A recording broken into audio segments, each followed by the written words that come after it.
Amen. Lightness, karibu. Yule ambaye nilikuja Ijumaa kwa kuchelewa sana. Karibu. Nikaomba Ijumaa Mungu alikwambia nini? Mungu aliniambia kwa habari ya mwanangu, niliomba afunguliwe ya kwamba afanye vizuri shuleni. Nimekuja naye, nilikwenda kumuomba jana shuleni aje. Ada issue ni kwamba kuna mtu yake uliniambia kwamba kuna nyoka kichwani, alafu pia masikio yake yanawasha na kuuma. Ni kweli jana nilipomchukua tu kutoka shuleni tukafika nyumbani jioni. Nikachukua simu yangu, nikaingia kwenye TikTok. Nikafungua nikuone, nikawa namuonyesha kaka yake pale. Nikamwambia huyu mtumishi mwangalia anafanya mambo makubwa sana. Nilienda hapo Ijumaa. Wakati nimefungua, wakati unaendelea kuongea kule kwenye simu, mtoto akaanza masikio pale pale. Anaumwa kweli, yani mpaka analia mama anaumwa masikio. Wakati nabii anasha kutabiria kwenye maombi ya fagia. Nitabiria kwenye maombi siku ile Ijumaa. Akaumwa kweli masikio, yani mpaka na sura ikabadilika. Baada ya kusikiliza tu sauti. Baada ya kusikiliza tu sauti kwenye simu. Akakaa chini, nikaangalia simu nyingine nikakuta unafanya maombi. Nikachukua ile ya maombi nikamwekea ile simu pale masikioni. Akaendelea kuuma masikio, lakini wakati tulipokuwa unaomba, akawa masikio yale yamepona. Na hajawahi kujua kwamba mtoto wako anauma masikio? Mimi nilikuwa sikuwahi kujua, lakini jana ndo nimethibitisha kabisa. Nikasema nabii aliniambia juzi Ijumaa kwamba wewe una shida ya masikio, na leo nimeshuhudia kweli kabisa. Aliumwa sana, yani aliumwa, alizunguka hapo sebleni analia mama masikio yanauma, ameingiza vidole huku yana anachokonoa kweli kweli, yani anaumwa. Mwambie jirani yako maombi ya fagia yanafanya kazi. Mwambie usikae nyumbani. Amen. So chanzo cha huyu mtu binti, kuna mtu mmoja anaweza kuja, kuna mtu mmoja mfanyakazi wa ndani, ndio baba, alikuwa ni mweupe na mlikaa naye, unaweza tuambia zaidi? Ni kweli nimekaa na mfanyakazi wa kwanza tukawa tumemfukuza, nikachukua mfanyakazi mwingine alikuwa amezaa watoto wawili akawaacha huko, nikamchukua ni wa kutoka Tabora. Lakini huyu binti toka akiwa mdogo akawa anakataa kabisa kulala na yule binti. Yule binti anatoka huyo mweupe. Huyo mweupe. Ni kweli ni mweupe baba. Huyu alikuwa anakataa, analia sana. Marehemu baba yake alikuwa ananiambia huyu mtoto lazima azoee kulala na dadake, kulala na sisi mpaka lini? Tunamchukua amelala usingizi kabisa, nampeleka chumbani kwa dadake na mweka kitandani. Dakika 2 mlango ameshafungua, amerudi chumbani kwangu. Anakataa kabisa kulala na yule dada. Ikatokea kweli nilipokuwa na ujauzito wa huyu wa pili. Yule dada, huyo kijana wako mwingine yuko wapi? Mwingine? Njoo. Wote wana watoto wako? Huyu ni mtoto wa kakaangu naishi naye. Unaweza kuja hapa. Nilipokuwa na ujauzito wa miezi 8, yule binti bado nikawa niko naye. Ghafla siku mama mkwe wangu akawa amefika siku hiyo na wifi yangu. Kumbe yule dada ana mambo ya kichawi, mimi sikujua muda wote. Na japo nilikuwa naenda naye kanisani. Akachoma dawa jikoni. Mimi niko sebleni na mama mkwe, tulimaliza maombi kama saa 4 tukawa tunapiga story sababu mume wangu alichelewa kurudi kazini. Kumbe huko jikoni anachoma dawa, mimi sina habari. Na vijana ambao nilikuwa naishi nao nikaa nasikia harufu mbaya inakuja kama mtu anavuta bangi. Nikamuita yule kijana, nikamuita Ibra, hebu toka nje uangalie kuna mtu anachoma anavuta bangi dirishani, inanizuru. Nasikia kama kuishiwa nguvu. Alivyoingia kufungua mlango wa jikoni, yule dada akageuza jiko. Kumbe ni yeye alikuwa anachoma dawa. Anachoma dawa. Yule kijana akawa amemshika pale, akamwambia kumbe ni wewe unachoma dawa. Akamwambia hapana, mimi huku nikawa nimeshazimia. Umeshazimia? Ndio. Kwa kupitia huyu mfanyakazi nabii anakuambia. Mfanyakazi. Nikaja nikapeleka hospitali Muhimbili. Nikapasifanyia operation huyu akiwa na miezi 8 na wiki moja. Kwa sababu yale madawa alikuwa yameshakudhuru. Yameshanizuru. Kwa hiyo wakawa wanasema tu tunaokoa tu, tunakuokoa wewe, lakini hatujui kama mtoto alioko atatoka salama. Lakini alitoka salama kwa neema ya Mungu. Huyo ndo chanzo cha uharibifu wa hiyo kitu. Na ni miaka nyingi. Ni kweli baba, ni miaka mingi. Ni binti moja mweupe, anatokea mkoa gani? Alikuwa anatokea Tabora. Tabora. Na nilipewa na mama mmoja nilikuwa nasali naye kwenye kanisa fulani. Yeye ndo aliyenipa. Na mimi wakati niko bado Muhimbili sijatoka huko nyumbani, mume wangu akawa ameita wachungaji pia, na yeye mwenyewe alivyoombewa pale akakiri. Akaonyesha na mavitu madawa aliyokuwa nayo, akasema kweli nilikuwa nataka nimuue huyu mama ili mimi nimchukue mwanaume. Huyo ndio chanzo cha hiyo roho ya uharibifu. Naomba unisaidie baba. Mume wangu pia alifariki hivyo. Kwa niko tuna watoto na walea mwenyewe. Na napitia magumu sana baba. Inua mikono wako kuanzia leo, familia yako. Mtoto ule wanateseka, unaweza leta hapa. Choni wekee mikono wote. Eti binti, ulikuwa unasikia masikio inakuaje? Alafu usikie vizuri. Na hiyo jambo ni baada ya kusikiliza maombi. Ndio. Na sasa unasikia nini? Sisikii chochote. Na sasa hivi? Sisikii chochote. Usikii chochote. Anasema hata shuleni inamtokea wakati wa mitihani, masikio yanawasha sana na kichwa kinauma. Leo ni mwisho hiyo tatizo, maana Yesu anamfungua. Amen. Free. Go. Sogeni pembezoni mwake. Wengine warudisheni nyuma. Nataka mfungue mtoto. Go! Roho ya kuzimu. Go! Roho ya kuzimu. Go! Go! Go! Roho ya kuzimu. Go, go, go, go, go, go. Roho ya kuzimu iliyokaa kwenye masikio.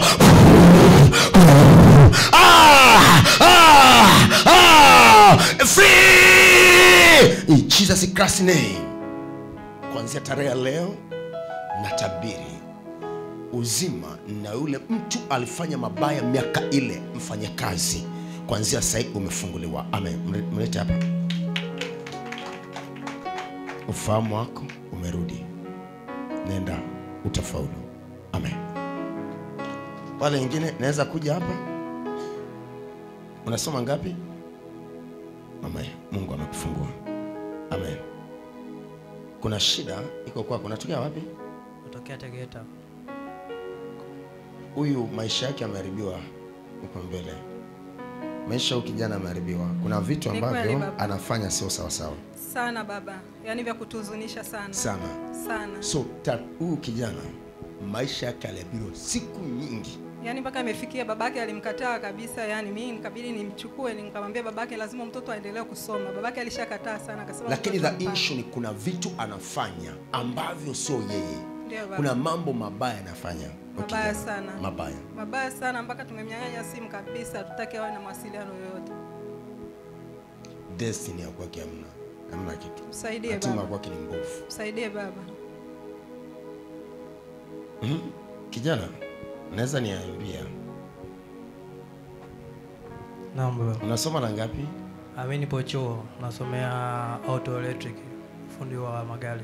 Fundi wa magari. Ndio. Kuna mtu mdada mmoja ulikaa naye kwenye mahusiano ambaye alikuwa na mtoto. Na kwa nini ukae naye? Long time sana. Muda mrefu sana. Kwa nini umekaa naye? Ilikuwaje? Kwa sababu nakumbuka alinifuata na kuniambia kwa anakupenda. Yeah. Baada ya hapo kalala naye? Hapana, sikulala naye. Unakuwa mkweli? Ulikaa naye sikumbuki. Ulikaa naye kwa muda gani?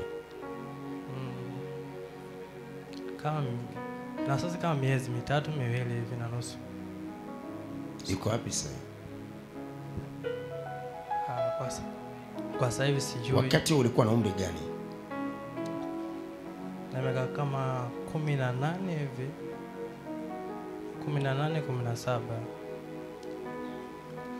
Unaweza tuambia huyu kijana, kwa sababu hiyo kitu inamfuata sio chanzo, bali kuna shida. Ndio baba. Kabla hujamchukua huyu kijana, ndio kuna mtu alikuwa naye. Alikuwa anakaa na mama yake. Nje ya mama yake. Babake anaona. Unaweza tuambia kuna mtu ulikaa naye mwanamke? Nilikaa na mamangu wa kambo kipindi cha nyuma sana. Kuanzia mdogo. Hapo ndio chanzo mahali kuanzia. Sasa alikuwa hayupo vizuri kwa kunilea, then manyanyaso fulani hivi mpaka leo nikimwona tu na nitamwisha furahi la moyoni. Chanzo cha huyu mtoto wako unaweza tuambia naye? Ni kweli baba. Huyo ndio mwanamke wa kwanza babake alioa, ndoa ya kanisa. Lakini pia akawa na mwanamke mwingine. Ila huyu yani kakangu alizaa na mamake huyu kabla hajaoa. Lakini alimwacha akaja akaoa mwanamke mwingine ambao walisoma wote. na huyu mtoto akawa amechukuliwa na yule mama pia wakawa anakaa naye. Lakini kweli alikuwa anamnyanyasa sana, alikuwa anaishi Kimara. Mama yake alifanya kuja kumuiba, akamchukua akaenda kukaa naye. So hii chanzo iko kwa mtu huyu mwanamke ambaye alikaa naye zamani. Ndio baba. Hapo ndio chanzo cha uharibifu. So hatima ya kwake mbele iko mbovu, na ndio maana ilibidi mwinulie mwanamke huyu ambaye ni mchawi, ambaye alikuwa na mtoto. Ndio baba. Ambaye alitaka uwe naye kwenye hiyo relationship. Hapo ndio malango yako yako wazi kupitisha watu, na ndio maana ni mambo mengi huyu mtu mama unayeketi naye amekuambia mambo nyingi. Ni ngumu kubadilika. Ndio kabisa. Kabisa kweli. Kuna vitu unafanya, and kuna mtu mmoja pia ni rafiki yako, ni kama mnaendana wa kiume, ambaye naye pia amebeba madhabahu hiyo, ambao ni kama mnashare vitu nyingi na huyu mtu, ambaye na yeye anakufanya uende mbali. Unaweza tuambia mwanaume, unaweza kutuambia mami kama baba huyu ana magrupu ya vijana. Kampani ni mbovu. Kampani ni mbovu, kila siku nalia naye, kila siku. Yaani kiasi kwamba hata akiponyoka tu mlangoni nauliza, nachungulia dirisha, unaenda wapi? Naenda hapa mara moja tu shangazi, narudi. Lakini naumia, najua. Maana huko nje kuna kampani mbaya sana. Nimekuwa nikimfuatilia sana, ana magrupu mabaya. Lakini kila ninapomwambia huwa hawezi kunisikia. Ni kipindi gani ulivuta hii? Mimi sijai kuvuta. Kugusa. Sijai kugusa. Kuna mtu ambaye ni rafiki yako ambayo wako zaidi ya 2 watatu wanavuta bangi. Kuna mtu aliniambia hilo baba. Na hata juzi tu nimetoka kumwambia, anapenda sana kutafuna Big G, nikamwambia wanaotafuna Big G sana mwanangu huwa wana tatizo. Usipokuwa mwazi leo sikufungui na la kuacha kwa sababu maisha upate kusaidika. Kwa sababu Mungu haongei uongo. Unakuwa mkweli. Nikumbushe baba, nikumbushe. Hapana, siwezi kukumbusha. Sema ukweli wote unaelewa, maana mimi mwenyewe huwa najishuhudia moyoni kwamba kuna kitu nafanya. Mungu hapa hawezi ongea uongo, lakini nataka nikwambie tulishe kuongea. Hapana. Destiny yako imekufa. Huko mbele utaishi maisha magumu sana. Na ndio maana umeona nimekuita, niambie ukweli. Moshi ulitumia muda gani? Bangi sijawahi kutumia, kelevila ni muda sana. Nilikuwa na kipindi hicho sija kwa shangazi yangu, nilikuwa nakaa na watu wanavuta bangi, ila sijawahi kutumia. Na sijawahi kuvuta bangi kabisa katika maisha yangu. Na unamdanganya Roho Mtakatifu. Kweli. Sema ukweli usaidike. Unamdanganya Roho Mtakatifu. Kuhusu maandiko yanasema katika kitabu cha Matendo kuhusu bangi hapana, ila sigara na naamini nakumbuka, ila muda sana. Unaongea uongo. Bangi sijawahi kutumia. Na kuambia kwa sababu hilo jambo halina kitambo. Unaongeaje kwamba ni la kitambo na wakati la juzi?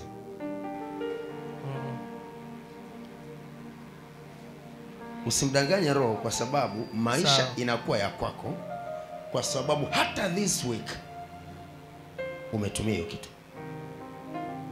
Kwa nini unaongea? Usimdanganye Roho Mtakatifu. Usidanganye, huyu ni nabii anasema ukweli. Destiny yako imekufa huko mbele. Sawa. Amini ni kwamba maisha yako yanaenda kuwa na uharibifu mkubwa sana. Wani unamdanganya Roho Mtakatifu? Hapana baba. Last week